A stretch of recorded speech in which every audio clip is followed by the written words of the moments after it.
Oh yes, exactly 15 minutes after the hour of 4 o'clock. The promise we make is a promise that we keep. As we all know, each and every day from Monday until Friday between 4:15 until 4:30, we are having a youth on the move. And today on the line, we are having Susan du Plessis. But before we go to her, I just want to tell you what is the youth on the move all about today. One of the most power quotes about education is that of our late President Nelson Mandela. Education is the most powerful weapon which you can use to change the world. But what do we do in cases where one's education is hampered by concentration problems? Today, I'm talking to Susan du Plessis, who is the director of the educational program for Edublox, and she will be shedding some light on how concentration problem can be overcome.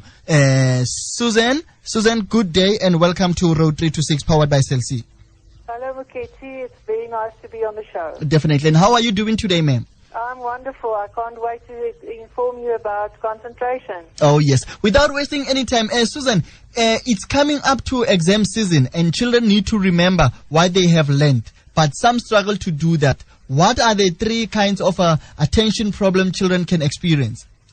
Okay, well, first of all, there are different causes for a concentration problem. We should always keep that in mind.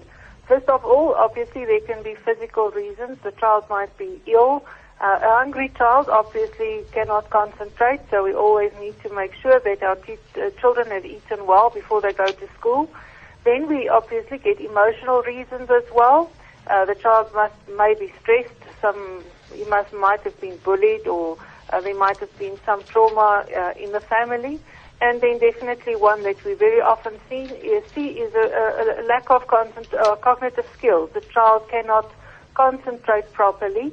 And there are three kinds of concentration skills. First of all, we get focused attention, which is your ability to focus on one thing and kind of exclude everything else. For example, now I'm having a conversation with you, and I can hear the noises in the background, but I just ignore them. Okay. That's called focused attention. Then we get sustained attention. That's your ability to continue to focus on the same thing for a long time.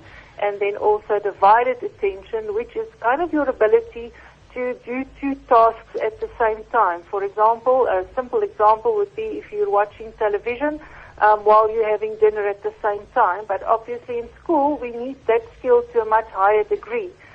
Think, for example, when the child is writing an essay and the child is focusing on the plot and the characters, but at the same time, the child must also remember how to spell the words correctly. And that is when we need divided attention.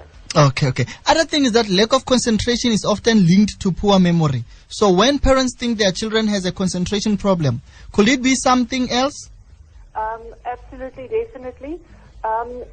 When I interview parents, it's always the teacher says my child cannot concentrate. And once you start talking to the parents, you very often find that it's got nothing to do with concentration. For example, if you've got a child who copies incorrectly from the board, it might just be a poor memory, poor visual memory especially. If the child cannot follow instructions, you tell the child do this and then do this and then do this, and the child cannot follow those instructions, it might be just a poor auditory memory. And then definitely one of the most important memory skills is what we call working memory. That's your ability not just to remember something, but to use it and manipulate it at the same time. Again, it's a skill that we need all the time while studying, while learning, that we need in school, so much so that people have actually started calling this working memory your engine of learning. So it's definitely not always just a concentration problem. It might be something else, such as poor memory. Oh yes. There's a lot of children who are suffering from lack of concentration, and there seems to be so many different options for helping children with learning problems. People talk about medication to control hyperactivity and also mind training program. What is your take on those solutions?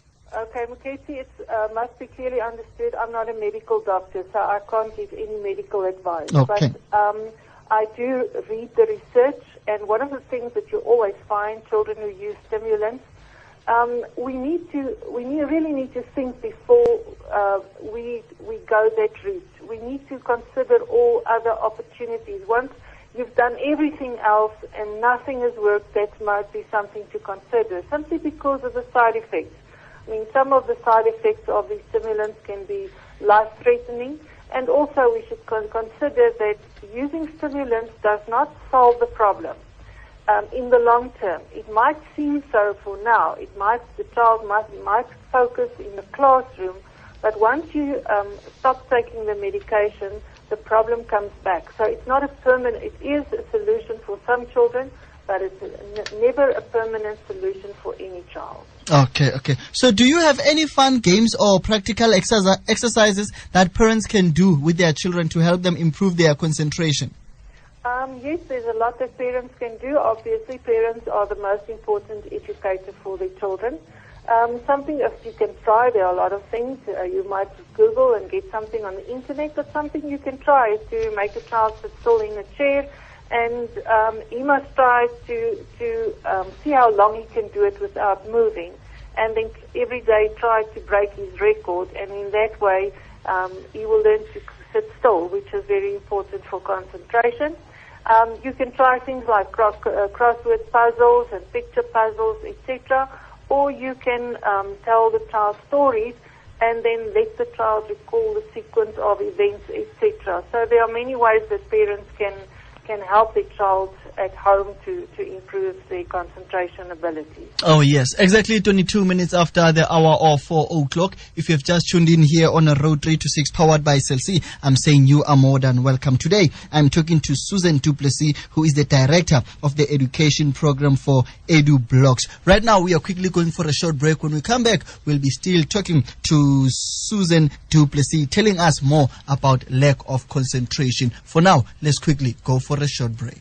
Oh, yes, sir. Welcome back. As I said it earlier on, yes, sir, we are speaking to Susan du Plessis, who is the director of the educational program for Edublox.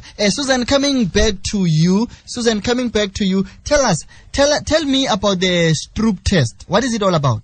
Okay, the Stroop test is a test that measures divided attention. Now, just to explain again what divided attention means, it means that you are performing one or more tasks at the same time. For example, while you are having dinner and watching TV, you are doing the same thing. It's two things at the same time. That's a simple example, but we need that skill to a much higher degree when in school.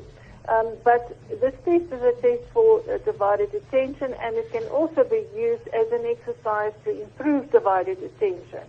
Now, how it works is you can go and Google for the Stroop test, and then you're going to come to lots of pages where you find colors that have been written on a page.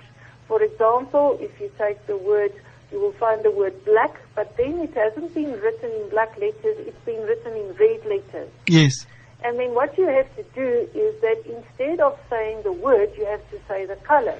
For example, now for the word black, instead of saying black, which is the word, you are going to say red, because black has been written in red. And you'll find it's quite hard for a person to do that at first. All but right. as you practice, you will get better, and the skill that you are actually enhancing is the divided attention. Definitely. So what kind of program does Edublox offer for parents in Uppington area? Unfortunately, we don't have an Edublox yet in Uppington, but we do have home programs. We've got two that you can use. You can use either or you can use a combination of the two. One is called EduBrain. It's a program it's a reading program, but it also works on the cognitive skills that we've just discussed, such as your divided attention, working memory, visual memory, etc. And then we've also got CompuBlox, which is a computer-based program, also working on those cognitive skills. And what you can do to really help your child is to combine the two, to use both, and you can get lovely results. I wish we could open an Edublox, but yeah, it hasn't happened yet. So if the listeners or the parents wants to know more about it, where can they find out more about it, and how can our listeners get in touch with you? I always like people to go to our website. There's lots and lots of information, helpful information for parents on our website. It's www.edublox.co.za. And from there, they've got all the contact numbers, etc. They're very welcome to phone me. Oh, yes. Susan Duplessis, thanks for your time and wishing you all the best when it comes to the programs that Edublox are offering for parents and also the children. Thank you, Muketsi. It's been wonderful talking to you. Oh, thank you.